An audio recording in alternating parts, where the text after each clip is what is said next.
আসসালামু আলাইকুম। সবাইকে স্বাগত জানাচ্ছি আমার দেশের বিশেষ আয়োজন ট্রিবিউট টু খালেদা জিয়ায়। সঙ্গে আছি তামান্না মিনহাজ। বাংলাদেশের রাজনীতিতে খালেদা জিয়াকে আলাদা করে চেনা যায় তার সিদ্ধান্তের দৃঢ়তায়। অনন্য সাধারণ ব্যক্তিত্ব, অনন্য সাধারণ নেত্রী। আজ পরম মমতায়, অকৃত্রিম ভালোবাসায় তাকে শেষ বিদায় জানালো বাংলাদেশ। রাজধানীর মানিক মিয়া অ্যাভিনিউয়ে আজ দল মত নির্বিশেষে বিভিন্ন শ্রেণী পেশার মানুষ খালেদা জিয়ার জানাজায় অংশ নিয়েছেন। পরে জানাজা শেষে জিয়া উদ্যানে তার স্বামী সাবেক রাষ্ট্রপতি জিয়াউর রহমানের কবরের পাশে তাকে দাফন করা হয়। বাংলাদেশের ঝুলিতে এক নতুন অভিজ্ঞতা যুক্ত হলো আজ। যে আনুষ্ঠানিকতায়, যে আয়োজনে আজ বাংলাদেশ তাকে বিদায় জানালো, তার তুলনা শুধু বাংলাদেশ কেন, বিশ্বেও বিরল। কেন এত মানুষ এলেন আজ? এরা শুধু দলীয় সমর্থক নন, এরা আপামর বাংলাদেশ। এই বাংলাদেশ নিয়েই আজ আমরা কথা বলবো। সঙ্গে আছেন সিনিয়র সাংবাদিক, কলামিস্ট এলাহি নেওয়াজ খান এবং আমার দেশের ব্যবস্থাপনা সম্পাদক জাহেদ চৌধুরী। জাহিদ ভাই, প্রথমেই আপনার কাছে আসতে চাই। এত মানুষ, এইভাবে লোকজন এলেন, আমি দেখলাম আমাদের অফিস কারণ বাজারে শাহবাগ ছাড়িয়ে গিয়েছিল জানাজা। ওই পাশে যদি ধরতে যাই মণিপুরি পাড়া ছাড়িয়ে গিয়েছিল এবং শ্যামলী ট্যামলি পার হয়ে গিয়েছে জানাজার কাতার। এত লোক, এইভাবে মানুষের ঢল একজন রাজনৈতিক ব্যক্তিত্বের জন্য এ তো আসলে অবিস্মরণীয় অভিজ্ঞতা। আপনার দৃষ্টিতে এর কারণটা কি? এভাবে কেন মানুষ খালেদা জিয়ার জন্য রাস্তায় নেমে এলেন? ধন্যবাদ আপনাকে। দেখেন, আল্লাহ যাকে সম্মানিত করতে চায় কেউ তার সম্মান ঠেকিয়ে রাখতে পারে না। আজকে আমার বারবার কেন জানি এই কথাটি মনে হচ্ছিল যখন আমি বেগম খালেদা জিয়ার জানাজায় শরিক হতে কারওয়ান বাজার থেকে পায়ে হেঁটে মানিক মিয়া এভিনিউতে রওনা হই। আমি কিন্তু এই ফার্ম গেট অতিক্রম করতে পারিনি। ফার্ম গেটে গিয়ে আর যাওয়ার কোনো পথ ছিল না। আমরা এখানে আটকে পড়ি। সম্পাদক মাহমুদুর রহমান সাহেবও সাথে ছিলেন, উনিও পায়ে হেঁটে জানাজায় শরিক হয়েছেন এবং আমাদের অফিসের অনেকে আমরা রওনা দিয়েছিলাম। জানাজা হয়েছে ৩টার পর, আর আমরা যখন রওনা দিয়েছিলাম তখন 1টা বাজে।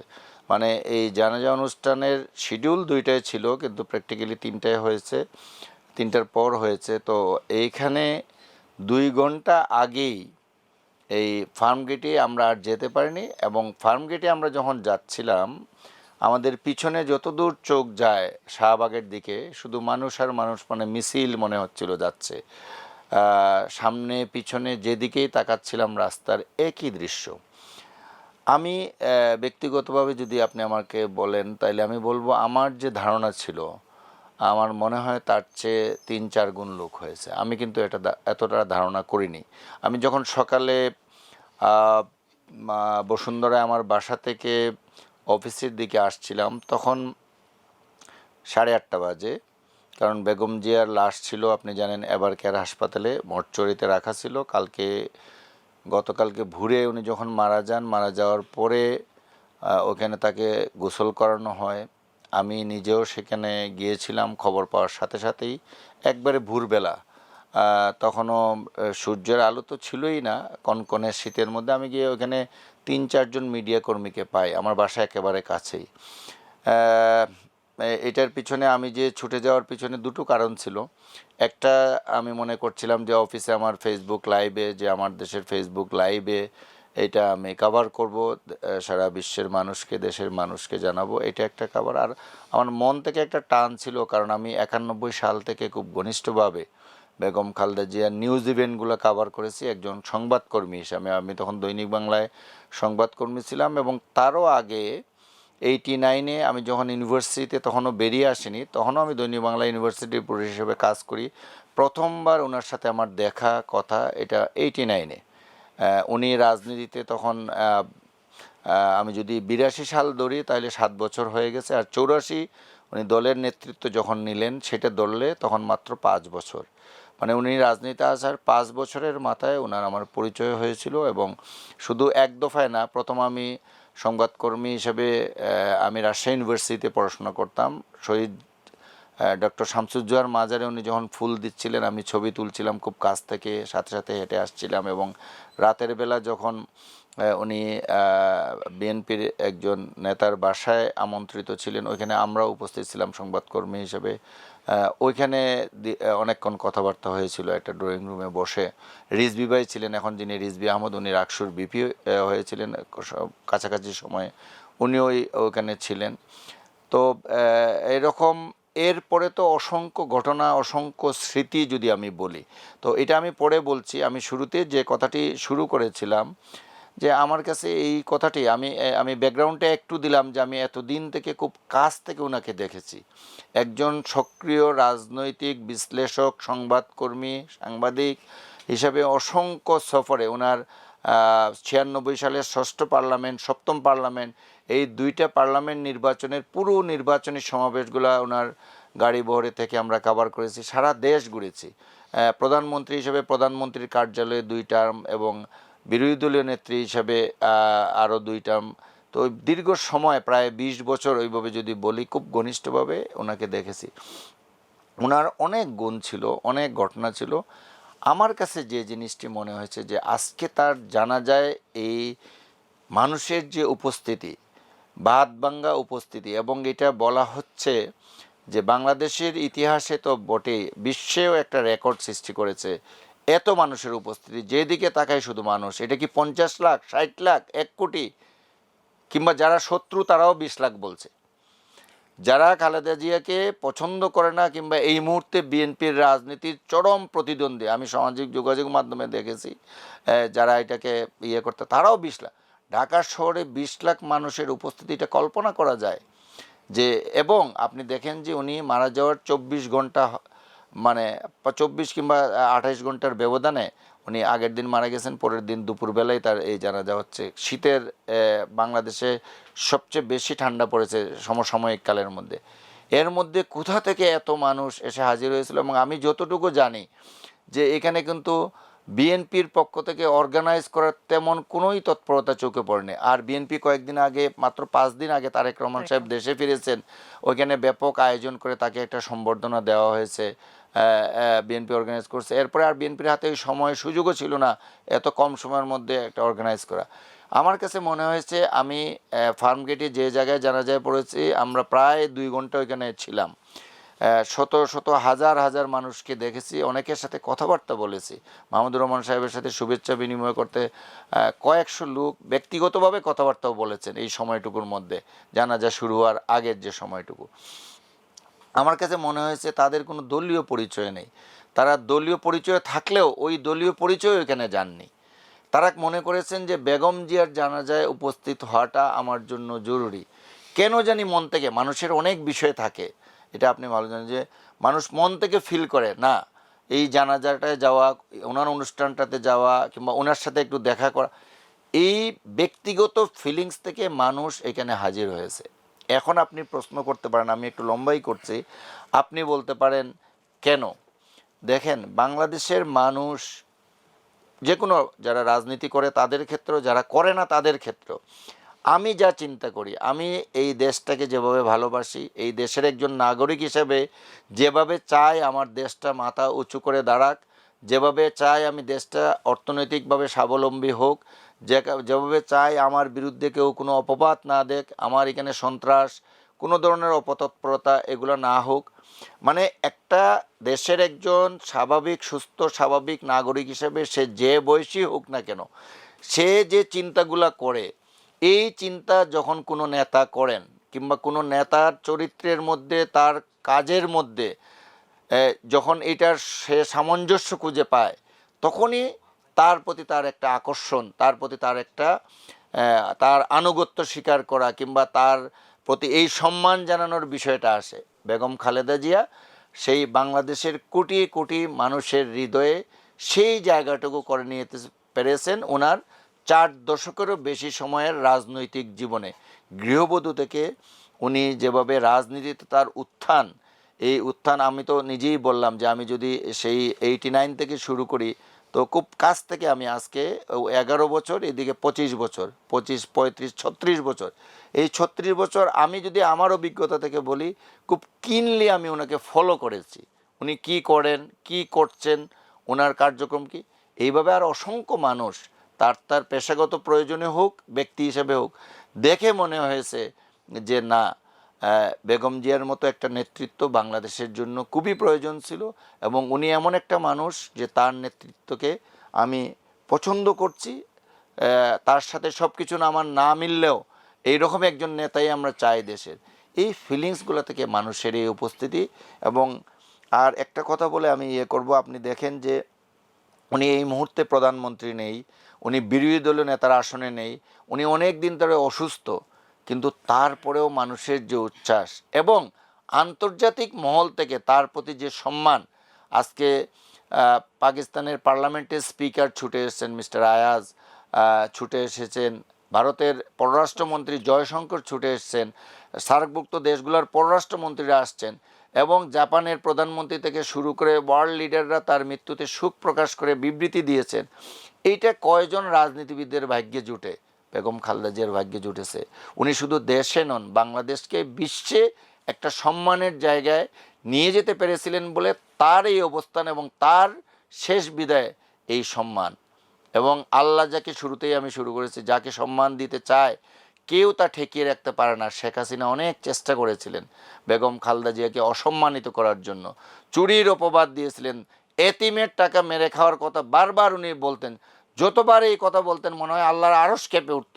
আমি বেগম জিয়াকে যখন এই বিষয়ে মন্তব্য করতে শুনেছি, মানে মনে হয়েছে যে আল্লাহ যেন, মানে ওনার এটা আছে না মজলুমের ফরিয়াদ, তো মজলুমের ফরিয়াদ আল্লাহ কবুল করেছেন। আজকে শেখ হাসিনা পালিয়ে গিয়ে কোথায় কিভাবে জীবনযাপন করছেন কেউ জানে না, কিন্তু বেগম জিয়া আজকে সারা বাংলাদেশের মানুষের হৃদয়ে স্থান করে নিয়ে এই রকম একটা রাজসিক বিদায় হয়েছে।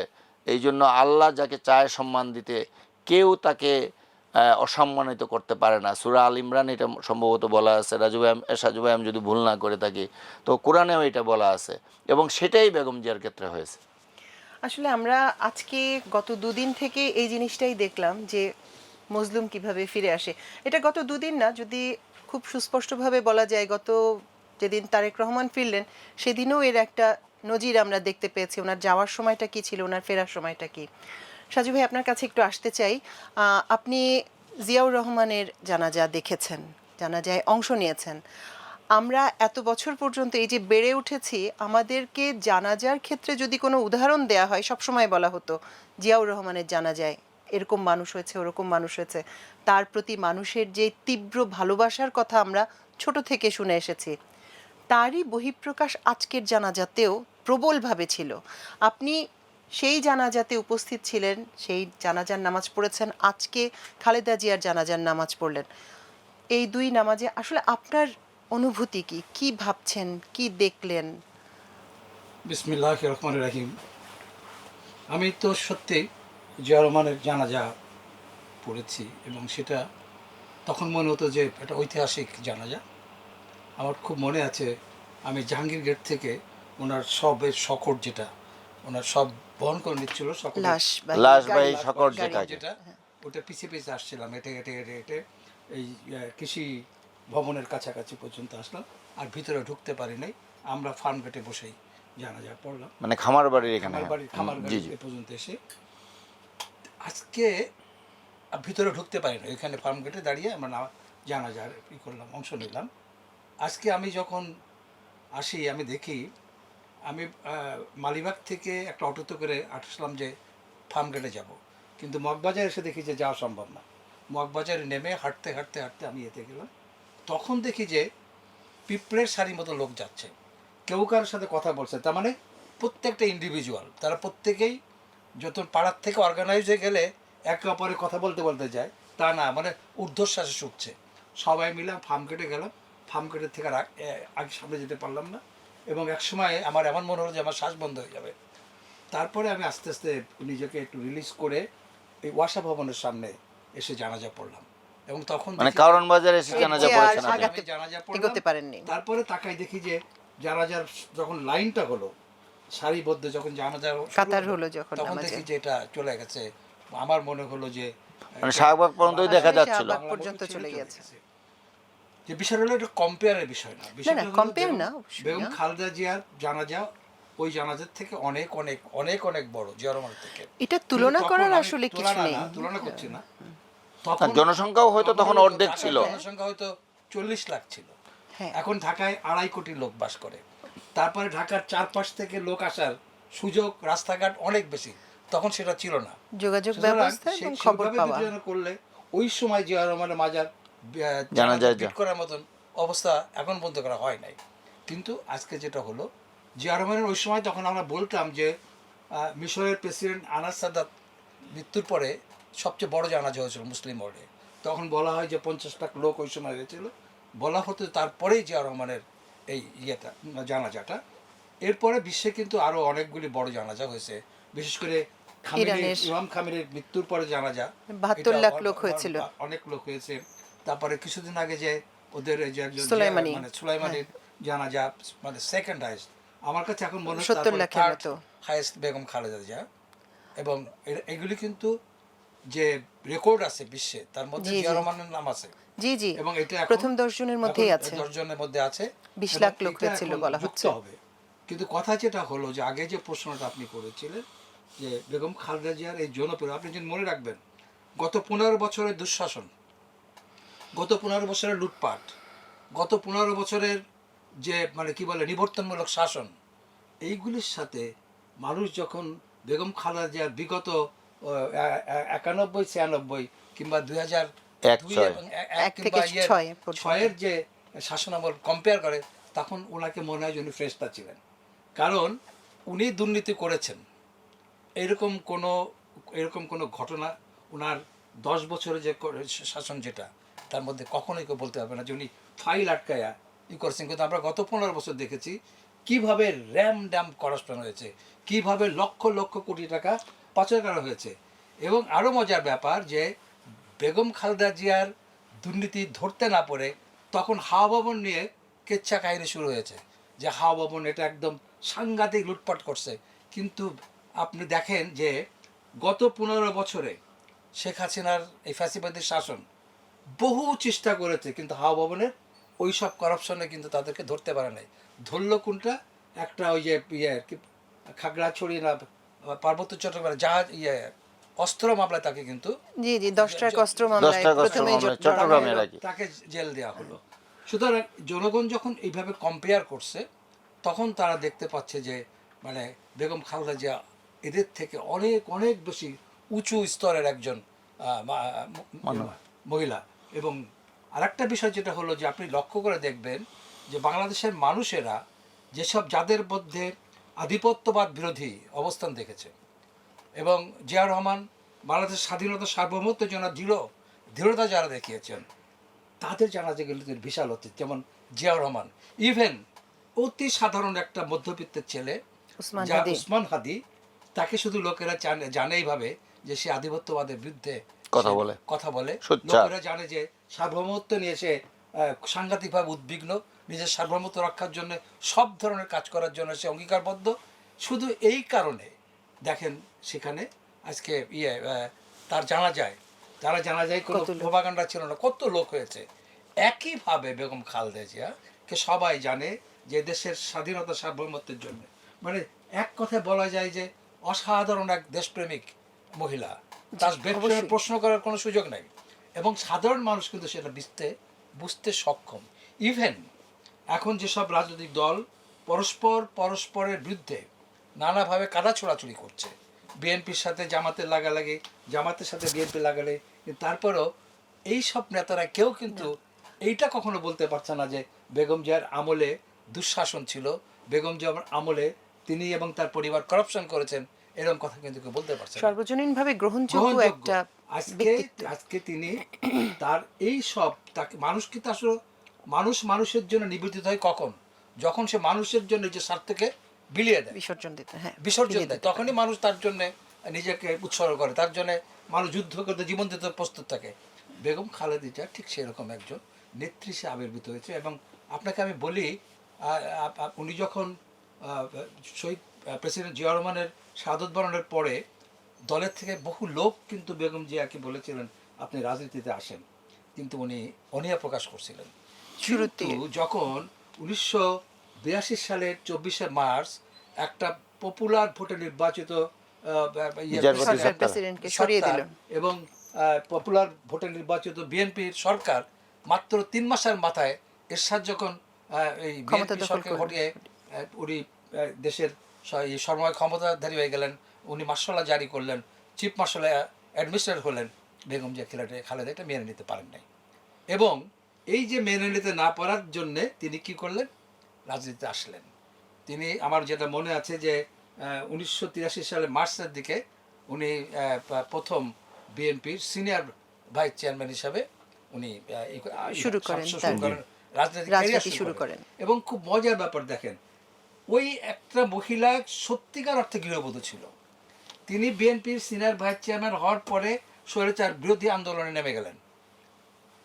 আপনি দেখেন তার ক্যারিয়ারটা, জি। তিনি কিছুই ছিলেন না, একদম নিখাত গৃহবধূর থেকে শূন্য তিনি থেকে শুরু করেন। শূন্য থেকে তিনি কেবলমাত্র বিএনপির সিনিয়র ভাইস চেয়ারম্যান হয়েছেন।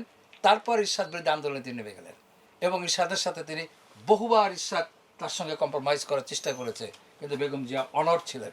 এই যে আপোষহীন আমরা বলি, এটা বলার তো কারণ আছে, কারণ 9 বছর ইরশাদের কন্টিনিউয়াসলি যিনি লড়াই করে গেছেন তিনি হচ্ছেন বেগম খালেদা জিয়া। এবং আমার মনে আছে জি। জাহিদ, এটা হলো 86 সালের ঘটনা। 1986 সালে জেনারেল এরশাদ জাতির উদ্দেশ্যে ভাষণ দিয়ে সমস্ত রাজনৈতিক দলগুলিকে থ্রেট করলেন, নির্বাচনে না আসলে তিনি তাদের বিরুদ্ধে ব্যবস্থা নেবেন, এরকম একটা থ্রেট দিলেন। এবং আমার মনে আছে সেদিন 5 দলীয়, আওয়ামী লীগের নেতৃত্বে 5 দলীয় জোট এবং বিএনপির নেতৃত্বে 7 দলীয় জোট, এবং 32 নম্বরে 5 দলীয় জোটের মিটিং, এবং ইয়েতে ওই ধানমন্ডিতে নাজমুল হুদার বাসায়, ব্যারিস্টার নাজমুল হুদার বাসায় বিএনপির নেতৃত্বে 7 দলের মিটিং। না, এটা 5 দল না, এটা 8 দল। 5 দল ছিল বিরোধী, মানে বাম দলগুলার 5 দলীয় জোট, আর আওয়ামী লীগের 8 দল, আর বিএনপির 7 দলীয় জোট। এনিওয়ে, যাই হোক, এই ছিল। এটা আমার যেটা, আচ্ছা ঠিক আছে, আমার আমার জি জি জি জি 5 দলীয়, 8 দলীয় আর 7 দলীয়। আমি আরো অনেক সিনিয়র সাংবাদিক ছিলেন, একটু আগে জহিরবার কথা বলছিলাম, দৈনিক বাংলাতে জহিরবা ছিল, আমি ছিলাম, এবং গ্যাস কামাল চৌধুরী ছিল, আব্দুর রহিম, এই 3 জন সিনিয়র সাংবাদিক, তারা কেউ এখন নাই। আমরা ওখানে বসে দেখলাম যে ওরা আওয়ামী লীগের নেতৃত্বে জোট নির্বাচনে যাওয়ার সিদ্ধান্ত নিলেন। এই সিদ্ধান্ত জানার পরে আমার মনে আছে গ্যাস কামাল চৌধুরী একটা ভাঙ্গা গাড়ি ছিল, ওই গাড়িতে করে আমরা নাজমুল হুদা সাহেব বাসায় গেলাম। তখন দেখি যে 7 দলের সবাই বসে আছে, ম্যাডাম আছেন। আমাদের 4 জনকে দেখে, 3 জনকে দেখে আমি এবং গ্যাস কামাল এবং আব্দুর রহিম বলে, কি হয়েছে, কি খবর। আমি বললাম প্রথম যে ম্যাডাম, ওরা নির্বাচন যাওয়ার সিদ্ধান্ত নিয়েছে, এবং আমি সময় নিয়ে দিয়ে তাৎক্ষণিক বললাম যে আপনার উচিত হবে নির্বাচনে না যাওয়া। উনি সঙ্গে সঙ্গে বলে, কেন? আমি বললাম, আমার যেটা মনে হচ্ছে যে একটা নীল নকশা নির্বাচন হচ্ছে, এর সাথে সাথে নীল নকশা নির্বাচন, সেখানে আওয়ামী লীগই হবে, বিরোধী দল হবে, আপনি হবেন থার্ড। তা বিএনপি থার্ড হওয়ার জন্য নির্বাচন করতে পারে না। পরবর্তীকালে আমার কথার জন্য না, হয়তো নানাভাবে বিবেচনা করে বেগম খালেদা কিন্তু ইলেকশনে যান নাই। এই যে তার যে আপোষহীন যে মনোভাব, এরশাদের কন্টিনিউয়াস লড়াই করা, 90-এর গণ অভ্যুত্থানের পরে যখন এরশাদের পতন ঘটলো, তখন কিন্তু আওয়ামী লীগ ইলেকশন যখন ঘোষণা হলো তত্ত্বাবধায়ক সরকারের অধীনে, আওয়ামী লীগ নিশ্চিত ছিল যে তারা নির্বাচনে তারা জয়ী হবে, কিন্তু নির্বাচনে সে জয় হতে পারে নাই। বেগম খালেদা জিয়া জয়ী হলেন।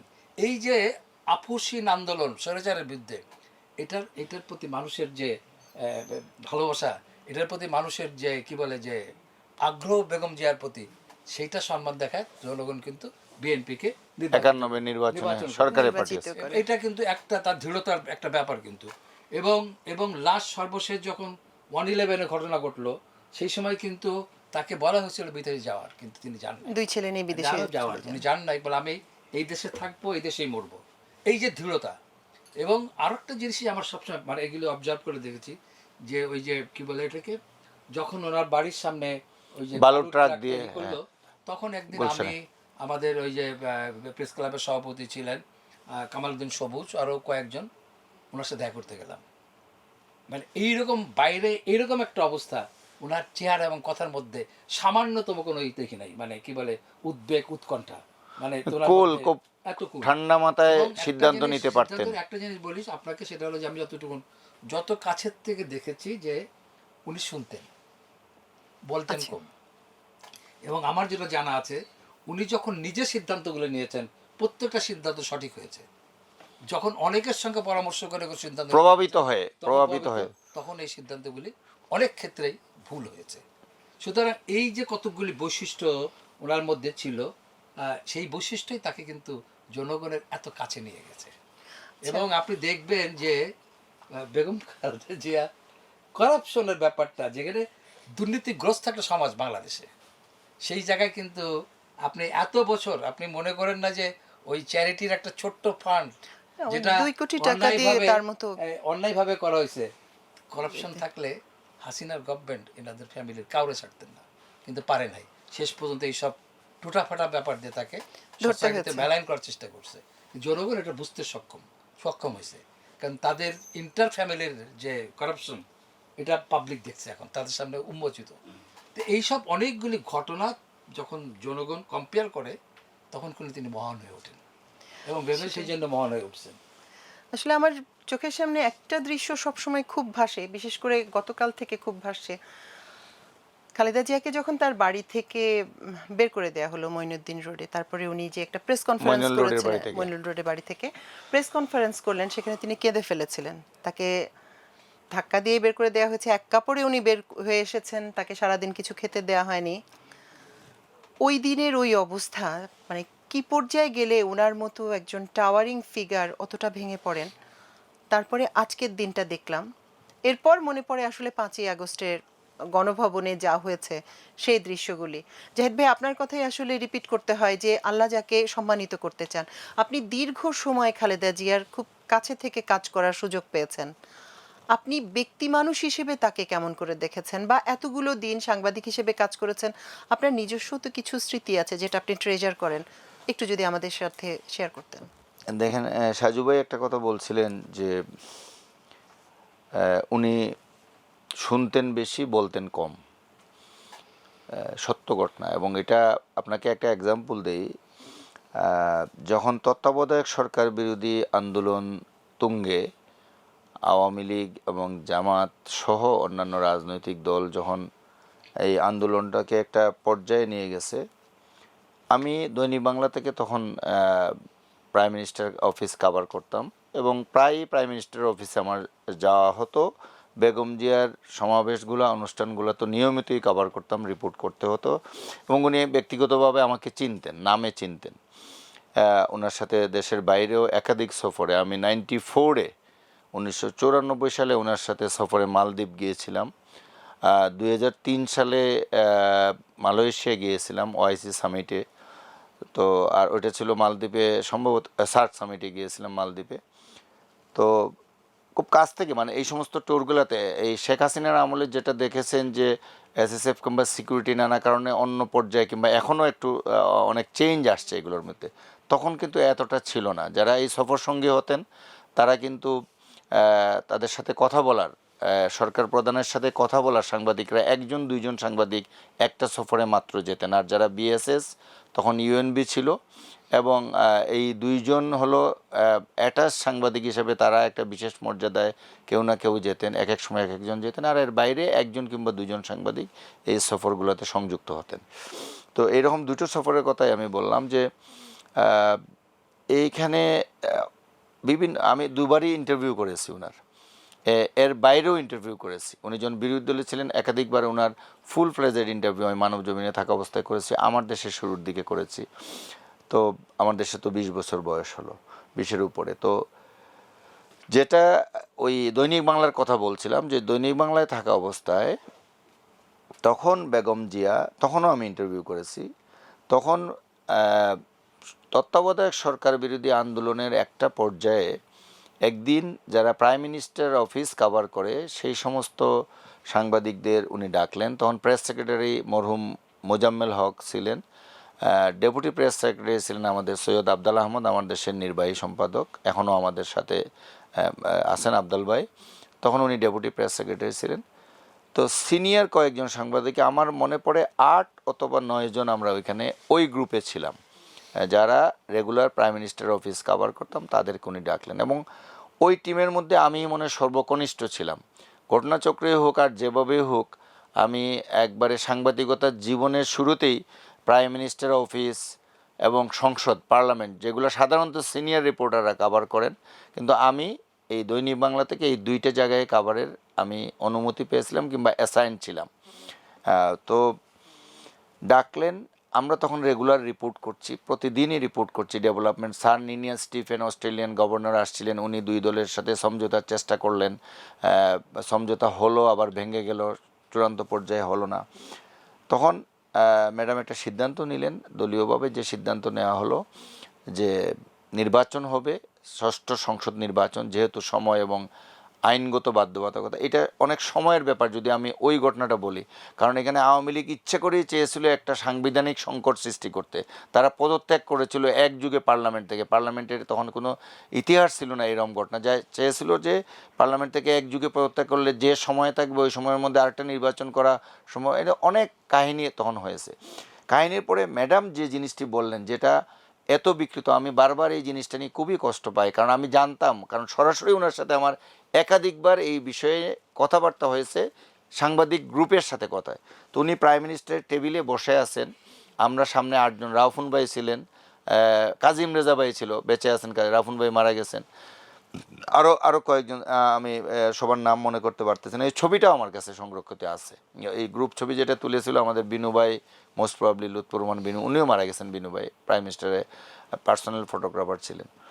তো এক পর্যায়ে আমি ম্যাডামকে হঠাৎ করেই বলে উঠলাম যে ম্যাডাম দেখেন, 2টা নির্বাচন আপনি করবেন, 2 ঘন্টার এই মিটিং ছিল, উনি প্রত্যেকের কথা, এই আমি এত জুনিয়র মোস্ট একজন সাংবাদিক, আমার কথাও মনোযোগ দিয়ে উনি শুনছিলেন। সেই মানে আপনাকে এটা কথা বলছি আপনার 95-এর শেষ দিকে অথবা 96-এর শুরুর দিকে ঘটনা। 12ই ফেব্রুয়ারি নির্বাচন, তার আগে 96-এর 12ই ফেব্রুয়ারি প্রথম নির্বাচন, ষষ্ঠ সংসদ নির্বাচন হলো, 95-এর শেষ দিকের ঘটনা এটা।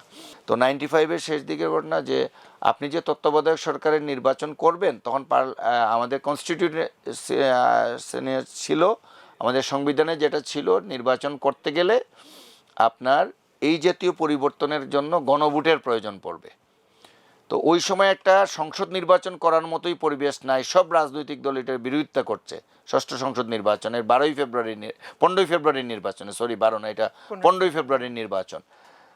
এখন উনি 2টা নির্বাচন, তখন আমি ম্যাডামকে বললাম যে দেখেন, আমরা প্রতিদিন রিপোর্ট করার জন্য আমরা এত বেশি সংবিধান নিয়ে ঘাটাঘাটি করছি, তো আমার কাছে একটা জিনিস মনে হয়েছে যে আপনারা যদি ত্রয়োদশ সংশোধনী, যেটা এই সংবিধান তত্ত্বাবধায়ক সরকার ব্যবস্থার সংশোধনী, ওইখানেই যদি আপনি বলে দেন ওই সংশোধনী পাশের সময় যে এই ক্ষেত্রে গণভোটের প্রয়োজন পড়বে না, এটাও আপনার কনস্টিটিউশনের পার্ট, ওই 13 অ্যামেন্ডমেন্টের পার্ট করে দিলে, তাইলে আপনার 2টা ভোটের হাত থেকে আপনি বেঁচে যাবেন। এবং ম্যাডাম শুনে সাথে সাথে উনি পয়েন্টটা ক্যাচ করলেন এবং ওনার এডিসিকে ডেকে আমাদের মিটিংয়ে রেখেই বললেন যে এই ব্যারিস্টার সালাম তালুকদার, তখন ব্যারিস্টার মওদুদ, তারপরে খন্দকার মাহবুবউদ্দিন, খন্দকার মাহবুব হোসেন, 2 জন ছিলেন, আর রাজু ভাই সবাইকে চেন সব ঘটনা, ওনাদেরকে ডাকতে বললেন, যারা লয়ার প্যানেল, ব্যারিস্টার জমিরুদ্দিন সরকার, লয়ার প্যানেলদের ডাকতে বললেন, যে ব্যারিস্টার রফিকুল ইসলাম মিয়া ছিলেন, ডাকতে বললেন। এই ঘটনাটা আমি কেন মনে রাখছি, আমার কাছে মনে হয়েছে যে দেখেন, আমাদের এই ছোট্ট একটা অবস্থান থেকে একটা পরামর্শ ওনাকে দেওয়ার, এটা নিয়ে একটা ডিবেট ছিল, সালাম তালুকদার সাহেবরা প্রথমে এটাতে রাজি ছিলেন না এটা নিয়ে, কিন্তু উনি এটাকে গ্রহণ করলেন এবং এত গুরুত্ব দিলেন যে তাৎক্ষণিকভাবে উনি ওনার আইনের যারা উপদেষ্টা আছেন তাদেরকে ডেকে তাদের সাথে কথা বলে, তো তাদের কাছে কথা বলে, এবং শেষ পর্যন্ত কিন্তু সেটাই হয়েছিল। শেষ পর্যন্ত কিন্তু আমাদের যে 13 অ্যামেন্ডমেন্ট পাস হলো, এই অ্যামেন্ডমেন্টে কিন্তু এইভাবেই এটা করা হয়েছিল। এবং একটা কথা সবসময় ওনার বিরুদ্ধে যেটা বলা হয় যে উনি ক্ষমতায় থাকতে চেয়েছিলেন ষষ্ঠ সংসদ নির্বাচন করে, আওয়ামী লীগ আন্দোলন করে তাকে নামিয়ে বাধ্য করেছে 12ই মার্চের সপ্তম সংসদ, এটা মোটেও ঠিক না। উনি এই নির্বাচনের আগে আমরা কভার করেছি, ফেনীতে গেছি, বোমা মেরে তারা মিটিং ভেঙে ফেলছে, আমরা ওই সাংবাদিক হিসেবে কভার করেছি, এবং অনেকগুলো মিটিং উনি করেছেন। সবগুলো মিটিং উনি একই কথাই বলছিলেন যে এটা শুধুমাত্র সংবিধান রক্ষার নির্বাচন, আমরা তত্ত্বাবধায়ক সরকার ব্যবস্থাটা ইনক্লুড করে তারপর আমরা আবার নতুন নির্বাচনে যাব, এছাড়া আমার কাছে কোনো বিকল্প নেই। এবং উনি একটা কথা যেটা বারবার বলতেন, ম্যাডাম এটা নিয়ে কষ্ট পেতেন আমি জানি, বিভিন্ন সময় উনি বলেছেন, বিভিন্ন মিটিংয়ে বলেছেন যে আমি যদি এটা সংবিধানে দিয়ে যাই তাহলে এটা কেউ পরিবর্তন করতে পারবে না, আর যদি আমি শুধু হাসিনার দাবির প্রতি একবার করি, তাইলে ওরা ক্ষমতায় এসেই তারা কিন্তু এটা আর মানবে না, এবং শেষ পর্যন্ত কিন্তু হাসিনা সেটাই তাই হয়েছে। করেছে। সেটাই শেখ হাসিনা কিন্তু তাই করেছেন, ম্যাডাম কিন্তু এটা তখন থেকে বারবার বলে আসছিলেন, কিন্তু এইটা আমাদের মিডিয়া তথাকথিত, আমি মানে বলতে বাধ্য হচ্ছি যে মিডিয়া ওনার এই কথাটাকে কেউ তুলে ধরেনি। ও সবাই কিন্তু ওই জায়গায় পারসেপশনটা ওই জায়গায় দাঁড় করিয়ে দিয়েছিল যে বেগম জিয়া তখন ক্ষমতায় থাকার জন্যই নির্বাচন করেছিলেন, আন্দোলনের মুখে উনি তখন বাধ্য হয়েছেন। তো এগুলো ভুলে যায় যে উনি রিজাইন দেওয়ার আগে এই পল্টনে, নয়া পল্টনে যে সমাবেশ করেছেন, বিশাল, সাজু ভাই নিশ্চয়ই মনে আছে, বিশাল সমাবেশ করে গিয়ে রাষ্ট্রপতির কাছে পদত্যাগপত্র দাবি করেছিলেন। এবং ওই নির্বাচনে এর আগে 116 সিট বিএনপি পেয়ে বিরোধী দলে চলে গেছিল 12ই মার্চের নির্বাচনে সপ্তম সংসদে, কিন্তু বিএনপির জনপ্রিয় দল ছিল। এবং উনি কেন ওই নির্বাচনটি করেছিলেন সেটা বারবার উনি এটা বলেছেন। এটা একটা ঘটনা বললাম, আর একটা ছোট্ট ঘটনা বলে আমি শেষ করবো, অনেক লম্বা করে ফেলছি। আমরা নির্বাচনী কাভারেজে, এইটা সপ্তম সংসদ নির্বাচন যখন হয়, উনি তখন ফুল ফেজেড কাভারেজ করছে, মানে জনসভাগুলো করে বেড়াচ্ছেন একের পর এক। আমরা নওগাঁর বদলগাছি বলে একটা জায়গা আছে, সাজু ভাই নিশ্চয়ই চিনেন। এইখানে উনি যখন জনসভায় বক্তৃতা করছিলেন, আমি এই কথাটা ভুলতে পারি না, আমাদের মোস্তান ভাই সাথে ছিলেন, মারা গেছেন, নাজিমুদ্দিন মোস্তান, আমির খসরু, আবদুল্লাহ সিদ্দিক, সাংবাদিকদের নাম সবাই চিনবেন, ওনারা সবাই আমরা একসাথে ওই টিমের মধ্যে ছিলাম। তো ফজরের নামাজের বিরতি হচ্ছে, বেগম খালেদা জিয়ার নির্বাচনী জনসভায় উনি যখন বক্তৃতা করছেন, তখন বক্তৃতার মধ্যে বলা হচ্ছে আজান শুরু হয়েছে, ফজরের নামাজের বিরতি। মানে এই ঘটনাটা আমি ভুলতে পারি না কখনো, যে এত পরিশ্রম করতে পারতেন দলের জন্য, দেশের জন্য, বিশেষ করে বিএনপির জন্য। বিএনপির লোকদের এই জিনিসটা বোঝা উচিত যে উনি কী পরিমাণ যে পরিশ্রম করেছেন। এই 9 বছরের আন্দোলনের কথা সাজু ভাই বলছেন, আমি এটা রিপিট করে নাই, এরশাদ বিরোধী আন্দোলনের কথা। এবং এর পরবর্তীতে উনি এই জিয়া পরিবার বাংলাদেশের জন্য, যেটা কি বলবো, যে বেগম খালেদা জিয়া তার সন্তান হারিয়েছেন, স্বামী হারিয়েছেন, সমস্ত কিছু বিসর্জন দিয়েছেন এবং পুরো সময়টা দিয়েছেন। এর প্রতিদান মানুষ আজকে তাকে দিয়েছে। উনি 20 কোটি মানুষকে, 20 জনের বৃহত্তর পরিবারকে বাদ দিয়ে, কিংবা 5 জনের পরিবারের বাদ দিয়ে, তাদেরকে বঞ্চিত করে উনি 20 কোটির পরিবার নিয়ে বিদায় নিয়েছেন, এবং মানুষ তাকে সেই সম্মানটুকু আজকে দিয়েছে। আজকে আমরা তাকে যেভাবে সম্মানিত হতে দেখলাম, আলহামদুলিল্লাহ। আরেকটা বিষয় আসলে আছে, দেখুন, যেইভাবে হাসিনার পুরো সময়টা উনি নিগৃহীত হয়েছেন, নির্যাতিত হয়েছেন, পারিবারিকভাবে, সামাজিকভাবে তাকে শেষ পর্যন্ত জেলে যেতে হলো, এবং একটা ভালো মানুষ হেঁটে ঢুকলেন, আমরা দেখলাম উনি বের হয়ে আসলেন হুইল চেয়ারে করে। তারপরও 5ই আগস্টের পর উনি যখন কথা বললেন জাতির সামনে, ওইখানে কোনো জায়গায় কারো কোনো সমালোচনা বা এত কষ্টের মধ্যে দিয়ে উনি গিয়েছেন কোনো কিছু ছিল না। সব কিছু বাদ দিয়ে উনি একটা ইনক্লুসিভ দেশ গড়ারই ডাক দিয়েছেন। উনি যে এত কষ্ট পেলেন, আমি সাজু ভাই আপনার কাছে একটু আসতে চাই, এত কষ্টের পরও উনার মধ্যে কোনো ধরনের কোনো প্রতিহিংসা বা কিছুই আমরা দেখতে পাইনি, কখনোই পাইনি। এটা শুধু 5ই আগস্টের পরবর্তী ঘটনা না, 5ই আগস্টের আগেও যে আমরা দেখেছি, কখনো ওনার মধ্যে এই নেতিবাচক বিষয়গুলি কখনো দেখিনি। আপনার দেখা খালেদা জিয়ার কথা আমি একটু জানতে চাই। আমি একটা জিনিস আপনাকে বলি, একটু আগে যে আপনি ওই যে 96 সালের আন্দোলনের কথা বললো, আমি বলি যে আন্দোলন শেখ হাসিনা, এখানে একটা কম্পেয়ারের ব্যাপার কিন্তু ঘটে গেছে। সেটা হচ্ছে শেখ হাসিনা শুধুমাত্র ক্ষমতায় থাকার জন্য যে পরিমাণ নিপীড়ন করেছেন, এবং সর্বশেষ যে লোক যে হত্যাকাণ্ড চালিয়েছেন, গণহত্যা চালিয়েছেন জুলাই আন্দোলনে, উনি তো সাংবিধানিক পদ্ধতিতে নির্বাচন করেছিলেন, সকল দল বয়কট করলেও 96 সেই নির্বাচনটা নির্বাচনে কিন্তু উনি ইচ্ছা করলে কিন্তু শক্তি প্রয়োগ করে আরো অনেকদিন থাকতে থেকে পারতেন, যেতে পারতেন, কিন্তু মেয়াদ তিনি পূরণ করেন করতেন। নাই। জনগণের আন্দোলনের প্রতি শ্রদ্ধা দেখে তিনি কিন্তু পার্লামেন্টে তত্ত্বাবধায়ক সরকার সংবিধানে সংযোজন করেছিলেন। সেদিন ওই পার্লামেন্টে আমি ছিলাম, আমিও এই ছিলাম, যে- আমি এই যে- সারা রাত ভোর রাত্রে সারা পাশ রাতে হয়েছিল এই বিল। আমার মনে আছে ব্যারিস্টার জমিরুদ্দিন ওই- সরকার আইনমন্ত্রী ছিলেন ছিল, ওই এবং 6th হ্যাঁ, পার্লামেন্টের। এবং আমার মনে আছে যে আমরা ওই মোসাদ্দেক ফালুর ওখানে বসে, কখনো আবার ওই যে আমার সচিব ছিলেন, মারা গেলেন কিছুদিন, কামাল ভাই, জি, আমরা জি। বসে রাত্রেবেলা আমরা বাইরের থেকে খাবার এনে খাচ্ছিলাম। তিনি এই যে এখানেও কিন্তু জনগণ দেখছে যে তিনি ক্ষমতায় টিকাতে শক্তি প্রয়োগের রাস্তায় যান নাই, চুলের থেকে নখ পর্যন্ত একটা গণতান্ত্রিক ও মানবিক রাষ্ট্র সৃষ্টির আকাঙ্ক্ষা তার মধ্যে ছিল। তিনি দেখেছেন যে তার তার তিনি দেখেছেন তার স্বামী একজন সামরিক ইয়ে ছিলেন, সামরিক বাহিনীর শাসক কর্মকর্তা নায়ক ছিলেন, তিনি সেনাপ্রধান ছিলেন। তিনি একজন সামরিক শাসক হিসাবে দেশে একদলীয় শাসন থেকে একটা বহুদলীয় গণতান্ত্রিক শাসন গণতন্ত্র উপহার নিয়ে দিয়েছে। এসেছেন। এবং যে যে দলটি গণতন্ত্রের যে লড়াই করেছে পাকিস্তান আমলে, সেই দলটি এদেশে একদলীয় শাসন কায়েম করেছে। যে দলটি সংবাদপত্র স্বাধীনতার যে লড়াই করেছে, সেই দলটি এখানে সমস্ত পত্রিকা বন্ধ করে 4টা পত্রিকা রেখেছিল। লোকজন দেখেছে যে জিয়া রহমান এসে, যিনি একজন সামরিক শাসক ছিলেন, তিনি এসে, যেটা সাধারণ পৃথিবীর ইতিহাসে নাই, যে সামরিক শাসকরা গণতন্ত্রের জন্য উন্মোচন করে দেয়, সেটা বেগম জিয়া রহমান করেছে। তিনি বহুদলীয় গণতন্ত্র ফিরে এনেছেন, সংবাদের স্বাধীনতা ফিরে এনেছেন। তারই উত্তরাধিকার হিসাবে বেগম খালেদা জিয়া। আমার মনে আছে, আমাদের তো একটা ইউনিয়ন ছিল, যখন এই ইউনিয়নটা বিভক্ত হয়ে গেল, বেগম জিয়া বললেন আপনারা ভালো কাজ করেন নাই, কাজটা ঠিক হয় নাই। এখন আমরা দেখতে পাচ্ছি যে কাজটা কতটা খারাপ ছিল, এখন আমরা হাড়ে হাড়ে টের পাচ্ছি। আমি বলতে চাচ্ছি যে গণতন্ত্র, এবং আমি এটা বিশ্বাস করি বেগম খালেদা যে সময়ে ক্ষমতায় ছিলেন, বা বিএনপি যখন রাষ্ট্র ক্ষমতা ছিল, তখন এদেশের মানুষেরা যেরকম গণতন্ত্র উপভোগ করেছে, বা যে সময় মত প্রকাশ স্বাধীনতা উপভোগ করেছে, সংবাদপত্র যে পরিমাণ স্বাধীনতা উপভোগ করেছে, তা অন্য কোনো সময় হয় নাই, বাংলাদেশের 54 বছর ইতিহাসে হয় নাই। এইসব কারণে বেগম খালেদা জিয়া কিন্তু এখন এই জাতির প্রত্যেকটা লোকের কাছে একটা অসাধারণ, অসামান্য একটা মহান নেত্রী হিসাবে আবির্ভূত হয়েছেন। এবং আমি বলবো, আমার খুব মজার কতগুলি ঘটনা আছে। আমি একটা কথা বলি, সেটা হলো যে এটা উনি সবে বিএনপির হয়েছেন, ওই যে সিনিয়র ভাইস চেয়ারম্যান। তো আমি তখন বিচিত্রায় 82-83 সালে 83 সালে মার্চে উনি হয়েছে। মার্চে, হ্যাঁ। 84 সালে আমি তখন বিচিত্রায় আমি কিছু কন্ট্রিবিউট করি, এবং কয়েকটা কভার স্টোরি করছিলাম। তা আমার খুব দরকার ছিল ম্যাডামের ইন্টারভিউ। তখন বিএনপির অফিস ছিল, কেন্দ্রীয় অফিস ছিল ধানবাড়ি 27 নম্বরে। আচ্ছা। আমি প্রতিদিন যেতাম, কিন্তু ম্যাডামকে ধরতে পারতাম না। একদিন গিয়ে আমি ম্যাডামকে পেয়ে গেলাম।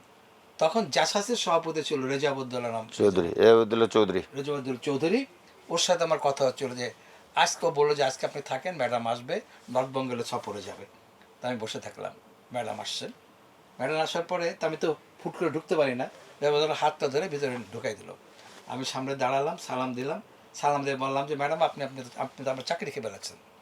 কী বললেন, আমি আপনার চাকরি খাবো কীভাবে? তো বললেন না, আপনি যদি ইন্টারভিউ না দেন তাহলে কিন্তু আমার চাকরি থাকবে না, আপনি কি চান আমার চাকরি না থাকুক? তো উনি দুইবারই এমন একটা প্রাণ খোলা হাসি দিলেন না, আমি অভিভূত যে একজন সাংবাদিক হিসেবে ইট ওয়াজ মানে এটা মনে প্রথম তার সাথে আমার মনে হয় প্রথম ইন্টারভিউটা তখন আমি নিয়েছিলাম। তা আপনি কি আমাকে বললেন যে আপনি কি প্রশ্ন আনেছেন? আমি নিয়ে গিয়েছিলাম, তো রেজাবুদ্দৌলাকে দিলাম। পরে ওই ইন্টারভিউটা বিচিত্রা ছাপা হয়েছিল, হ্যাঁ, প্রকাশিত হয়েছিল। এরকম টুকটাক। এবং আমি ব্যক্তিগতভাবে সাংঘাতিক অভিভূত ওনার ব্যাপারে, কারণ আমি যখন ডিউজের প্রেসিডেন্ট, আমি ওনার কাছে গেলাম, যে বললাম ঢাকা ইউনিয়ন অফ জার্নালিস্ট, অনেকে সাংবাদিকদের খুব প্রভাবশালী সংগঠন। তখন আমি ম্যাডাম বললাম, ম্যাডাম শহীদ প্রেসিডেন্ট জিয়া রহমান মিরপুরে আমাদের সাংবাদিকদের জায়গা দিয়েছে, আপনি আবার প্রধানমন্ত্রী আমাদেরকে জিয়া রহমানের পথ অনুসরণের জায়গা দেন। অদ্ভুত ব্যাপার, উনি সঙ্গে সঙ্গে রাজি হয়ে গেলেন। যদিও আমাদের মন্ত্রীরা অনেকে তাল ভাঙা করছিল, সর্বশেষ আমি বললাম যে আপনি মন্ত্রীকে ফোন করে বলেন জায়গাটা দিতে। আমরা তখন জায়গা দেখেছি। এবং এই যে এখন যেটা সাংবাদিকরা যেটা নিয়ে এখন অনেক কিছু অনেক এগিয়েছে, কাজকর্ম চলছে। 21 বিঘা জমি তিনি দিয়ে দিলেন আমাদের। আমি কিন্তু ব্যক্তিগতভাবে সাংঘাতিকভাবে ইমোশনাল এই একটা ব্যাপারে, যে উনি জিয়া রহমানের ঠিক পথটা অনুসরণ করে সাংবাদিকদের 21 বিঘা পল্লবীর মতন জায়গা উনি দিয়ে দিলেন। তা এই যে কতগুলো সাংবাদিকদের ব্যাপারে, আর একটা, উনি সাংবাদিকদের ব্যাপারে কখনোই হস্তক্ষেপ করেন নাই।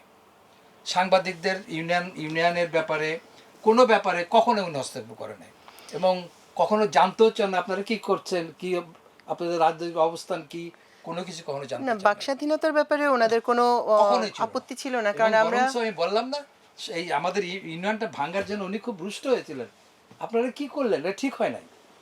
এই ছিলেন বেগম খালেদা জিয়া। সুতরাং তাকে মূল্যায়ন করতে গেলে আসলে একটা, আমি কি বলবো, যে রীতিমতো একটা গ্রন্থ হয়ে যায়। এই অল্প কথায় অল্প সময়ে অন্তত বেগম খালেদা জিয়াকে মূল্যায়ন করা যাবে না। মূল্যায়ন তো অবশ্যই না, এটা একটা ছোট স্মৃতিচারণ বলা যেতে পারে, যে ছোট ছোট কিছু ঘটনা আমরা শুনলাম। সাংবাদিকদের স্বাধীনতার কথা বলছিলেন, সেটা তো আসলে আমরা 2001 থেকে 2006 দেখেছি কিভাবে বেগম জিয়া এবং তার ছেলের বিরুদ্ধে বয়ান রচিত হয়, বয়ানগুলি প্রতিষ্ঠিত হয়, এবং সেই বয়ানগুলির চর্চাই কিন্তু এখন পর্যন্ত অব্যাহত আছে। আপনাকে বলি সেটা হলো যে যেমন কিছু কিছু পত্রিকায় যেটা ওনার সম্পর্কে এবং তারেক রহমান সম্পর্কে যেসব রিপোর্ট হতো, অনেকে বলতেন যে এইসব পত্রিকাগুলোর বিরুদ্ধে ব্যবস্থা নেওয়ার জন্য বিজ্ঞাপন বন্ধ করান। আমি বললাম বেগম নো, আমি তো এই জন্য তো আর আমি প্রধানমন্ত্রী হই নাই। এবং উনি কখনোই এই যে এখন যেমন শেখ হাসিনার পুরা সময়টাকে এটা তুলনা আসলে এমনিতেই চলে আসে, তুলনা চলে আসে, চলে তখন আসে। এই তুলনার কারণেই যখন লোকেরা দেখে 15 বছরের সাথে ওনার গত শাসনকাল সময় মিলায়। তখন উনি মহান হয়ে যায়, এবং তাই হয়েছে উনি। আমার এটা হলো, সুতরাং উনি যখন কখনোই পত্রিকার ব্যাপারে ব্যবস্থা নেওয়ার ব্যাপারে নো, অনেকেই তাকে পরামর্শ দিয়েছে যে এই পত্রিকা আপনার বিরুদ্ধে লিখছেন, তারেক রহমানের বিরুদ্ধে লিখছে, কিন্তু এটা উনি করেন নাই। এই যে এবং এখন যে আমরা গণতান্ত্রিক আন্দোলনগুলি করি, তার পিছনে অন্যতম সাহস ছিলেন সবসময় বেগম খালেদা জিয়া।